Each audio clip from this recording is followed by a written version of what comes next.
बड़ी खबर है, अमेरिका और ईरान के बीच समझौते को लेकर अमेरिकी राष्ट्रपति ट्रंप ने बड़ा बयान दिया। उन्होंने कहा, ईरान के साथ कोई भी समझौता तभी होगा जब वो अमेरिका के लिए उचित और फायदेमंद होगा।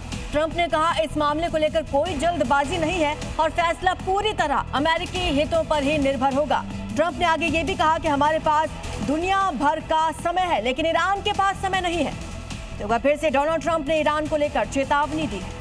अमेरिकी राष्ट्रपति ट्रंप ने बड़ा बयान दिया, कहा हिजबुल्लाह की फंडिंग में कटौती की जाए, ईरान फंडिंग में कटौती करे, ये कहना डोनाल्ड ट्रंप का। हिजबुल्लाह की फंडिंग पर ट्रंप ने ये बयान दिया, कहा हिजबुल्लाह को मिलने वाला जो फंड है उसमें कटौती की जानी चाहिए। ईरान को लेकर उन्होंने कहा कि ईरान इस फंडिंग में कटौती करे। आगे बढ़ते हैं, बात करते हैं फायर ब्रिगेड के इस्तेमाल की। दरअसल फायर ब्रिगेड का इस्तेमाल आग बुझाने या फिर लोगों की जान बचाने के लिए किया जाता है, लेकिन छत्तीसगढ़ के नारायणपुर में फायर ब्रिगेड कर्मी एक अधिकारी के चहेते तोते को पकड़ने के लिए लाव लश्कर के साथ जा पहुंचा, जो अपने पिंजरे से फरार हो गया था। ये तोता दरअसल पिंजरे से फरार होकर एक पेड़ पर जा बैठा था। उसे मनाने की सारी कोशिशें बेकार हो गई तो फायर ब्रिगेड कर्मियों ने मोर्चा संभाला। फायर ब्रिगेड की गाड़ी देख पहले ही इलाके के लोग जुट गए और दमकल कर्मियों को पेड़ पर पानी की बौछार करते सब दंग रह गए। दरअसल प्लानिंग ये थी कि साहब का तोता पानी के डर से नीचे आ जाए या भीग कर उड़ नहीं पाए। छत पे बैठा है। जिसके बाद ये तोता सामने की छत पर जा बैठा। इसके बाद साहब के लोग उसे छत से उठाकर अपने साथ ले गए। भले ही दमकल कर्मी कई बार समय पर ना पहुंचे, लेकिन एक तोते के लिए इतना पानी बर्बाद करने पर लोगों में गुस्सा जरूर है।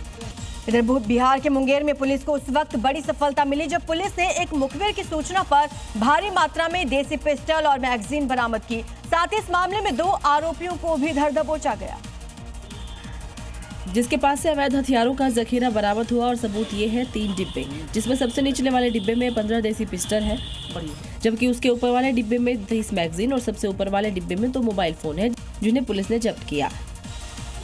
दरअसल पुलिस को सूचना मिली थी कि मुंगेर में देर रात कुछ लोग हथियार की खरीद बिक्री हो रही है। वहीं जब पुलिस ने पूछताछ की और टेम्पो की जांच की तो अवैध पिस्टल और मैगजीन का जखीरा देखकर उनके होश ही उड़ गए। वहीं पुलिस अब इस सप्लाई चेन के बारे में पता लगाने की कोशिश कर रही है कि आखिर इसे मुंगेर से कहां सप्लाई किया जाना था और इस गिरोह में कौन कौन शामिल है। इधर यूपी के बलिया में एक पुराने तालाब की खुदाई के दौरान संदिग्ध मोर्टार मिलने से इलाके में सनसनी फैल गई। इस मोर्टार पर लिखे निशान और कोड को देखकर लोग हैरत में पड़ गए, क्योंकि इंटरनेट पर ये कोड डालने पर इस मोर्टार का कनेक्शन पाकिस्तान से निकला। मोर्टार का कनेक्शन पाकिस्तान से मिलते ही लोग सकते में आ गए। दरअसल यहाँ ईंट भट्टे के लिए तालाब का पानी खाली किया जा रहा था। इस दौरान कुछ बच्चे मछली के लालच में खाली तालाब में उतरे हुए थे और इसी दौरान ये मोर्टार नजर आया। बच्चों ने पास में मौजूद कुछ बड़े लोगों को इसकी जानकारी दी, तो जिसके बाद उन्होंने अपने स्तर पर चेक करना शुरू कर दिया। साथ ही इस पर पाकिस्तान का चांद सितारा निशान भी नजर आया। 51 mm MILLG भी लिखा हुआ था। इंटरनेट पर इसकी जानकारी मिलते ही तुरंत पुलिस को खबर दी गई और बम स्क्वाड की टीम मौके पर पहुंची। हालांकि इससे पहले तक लोग इससे खेल रहे थे, लेकिन जैसे ही इसके मोर्टार होने का पता चला लोग घबरा गए। बम स्क्वाड की टीम ने इसे कब्जे में ले लिया है और आगे की जांच की जा रही है। यूपी के हापुड़ से एक बार फिर से थूक कर रोटी सेकने का वीडियो सामने आया है। शादी समारोह में एक शख्स तंदूर के सामने ऐसी हरकतें कर रहा था। इस दौरान वहां मौजूद एक शख्स ने दीवार के पीछे से उसका वीडियो बनाया। देखिए, जो देखते ही देखते वायरल हो गया। देखिए कैसे ये शख्स पहले रोटी को अपने हाथों पर उलट पुलट करता है और टेबल पर रखकर उस पर थूक देता है। इस शख्स का नाम नसीमुद्दीन है, जो जितनी बार भी रोटी तंदूरी में लगाता था उस पर थूकता जाता था। इस बीच तंदूर से निकली रोटी को वहां मौजूद शख्स प्लेट में ले जाकर बाहर शादी में आए लोगों तक पहुंचाता जाता है। इस दौरान दीवार के पीछे से एक शख्स ने इस पूरी घटना का वीडियो बना लिया, जो देखते ही देखते वायरल हो गया।